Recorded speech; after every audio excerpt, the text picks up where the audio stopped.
In this video, we will talk about fast forward merge, which is apparently the easiest way to merge, provided you meet certain conditions.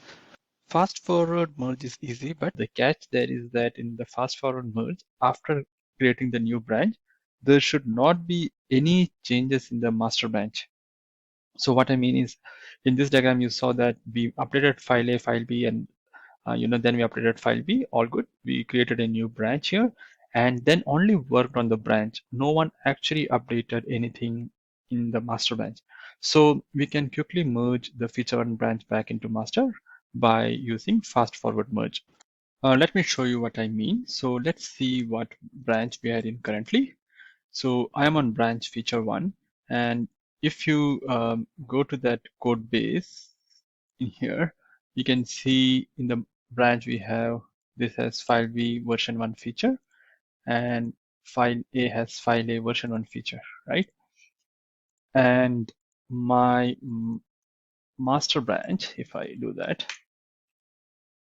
has file A and then file B has just file B version 1, right? So there is no feature word in the files in the master branch, right? So now what I have to do is I have to merge feature one into master.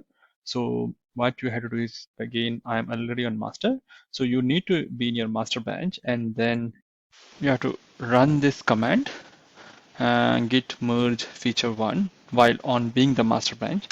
So now I merge the files. You can see that it's fast forward merge and file A has been updated and file B has been updated.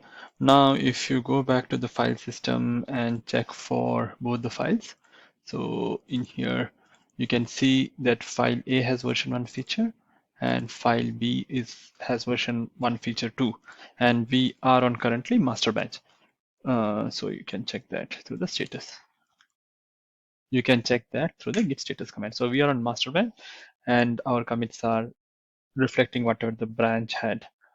So that is how you do fast forward merge. And if you go back to this diagram, so this will have its commit number here. So the blue lines are just the commit numbers. Just imagine these are the commit numbers. And then you can start working on the production branch again.